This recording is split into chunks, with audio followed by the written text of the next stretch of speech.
মাত্র 10 টাকায় ঘুরে আসতে পারবেন 1939 সালে চট্টগ্রামের রায়বাহাদুর রাজকুমার ঘোষের বর্ণকুটির থেকে। বর্তমানে এটি লালদিঘি নামে বিখ্যাত। চট্টগ্রামের অন্যতম ঐতিহাসিক ও ঐতিহ্যবাহী স্থান হলো এই লালদিঘির পাড়। শহরের অন্যতম সুন্দর ও শান্ত মনোরম স্থান এটি। সকাল বিকাল ব্যায়াম করার জন্য ছুটে আসে অনেকেই। রয়েছে ভ্রাম্যমাণ চিকিৎসাও, যাদের হাই প্রেশার, ডায়াবেটিস, অতিরিক্ত ওজন ইত্যাদির জন্য যারা শরীরচর্চা করেন তাদের জন্য কিছু ডাক্তার প্রেশার, ডায়াবেটিস পরীক্ষা করে থাকে এখানে। এই কর্মব্যস্ত শহরের মাঝে কোলাহলমুক্ত পরিবেশে একটু আড্ডা দিতে অনেকে ছুটে আসেন পরিবার, প্রিয়জন কিংবা বন্ধু বান্ধব নিয়ে। চট্টগ্রাম নগরীর টাইগার পাস মোড় থেকে 6 নম্বর কিংবা 7 নম্বর বাসে করে চলে আসবেন লালদিঘির পাড়ে। ভাড়া নেবে মাত্র 10 টাকা।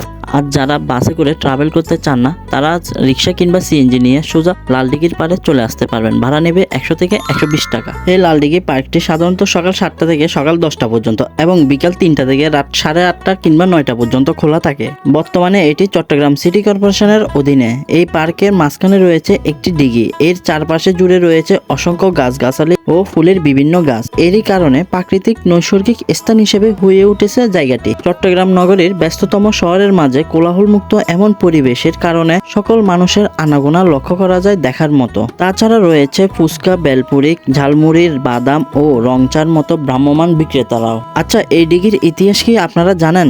তাহলে শুনুন। লালদিঘি বাংলাদেশের চট্টগ্রামের শহরের ঐতিহ্যবাহী স্থানসমূহের মধ্যে অন্যতম। নগরীর জেল রোডের শেষ সীমানায় এর অবস্থান। প্রায় 2.70 একর জায়গা জুড়ে অবস্থিত লালদিঘি 1761 সালে ইস্ট ইন্ডিয়া কোম্পানি চট্টগ্রামের শাসনভার লাভ করে। সেই সময় ইন্তেকাল কাচারি অর্থাৎ জমি সংক্রান্ত তহসিল অফিসের রং ছিল লাল বর্ণের, তাই লোকজন এটিকে লালকুটির হিসেবে চিনত। এই লালকুটিরের পাশে একটা ছোট পুকুর ছিল। চট্টগ্রামে ইংরেজের শাসনের সূচনা লগ্নে পুকুরটি বড় দিঘিতে পরিণত করে। পরবর্তীতে কালক্রমে এই দিঘির নাম হয়ে ওঠে লালদিঘি। এই দিঘির উত্তর পাশে রয়েছে একটা মঠ, যার গায়ে ইংরেজিতে লেখা আছে রায়বাহাদুর রাজকুমার ঘোষ স্কয়ার 1939। রায়বাহাদুর ছিলেন একজন জমিদার। তার নিজ বাড়ি ছিল রাউজান উপজেলায় চিকদাই গ্রামে। তিনি খোলামেলা কোলাহলমুক্ত পরিবেশ পছন্দ করতেন, তাই অবসর সময় কাটানোর জন্য এই লালদিঘির পাড়ে চলে আসতেন। এই লালদিঘির পাড়, আন্দরকিল্লা, জেল রোড, খাতুনগঞ্জ সব জায়গা ছিল এই জমিদার রায়বাহাদুরের। ব্রিটিশ আমলে উনি চলে যাওয়ার পর এই জায়গা বাংলাদেশ সরকার নিয়ে নেন, যেটি বর্তমানে চট্টগ্রাম সিটি কর্পোরেশনের অধীনে রয়েছে। একটা সময় এই জায়গা ছিল খোলামেলা পাহাড়ি এলাকা। বর্তমানে এটি চট্টগ্রামের অন্যতম ব্যস্তময় এলাকা হয়ে উঠেছে। উত্তরে রয়েছে আন্দরকিল্লা টেরিবাজার, পশ্চিমে রয়েছে চট্টগ্রাম কারাগার, খাতুনগঞ্জ, আসাদগঞ্জ, চাকতায়ের মতো বড় বড় ব্যবসায়িক এরিয়া। তো সুপ্রিয় দর্শক মন্ডলী, আজকের ভিডিও এ পর্যন্ত। দেখা হবে পরবর্তী কোনো ভিডিওতে।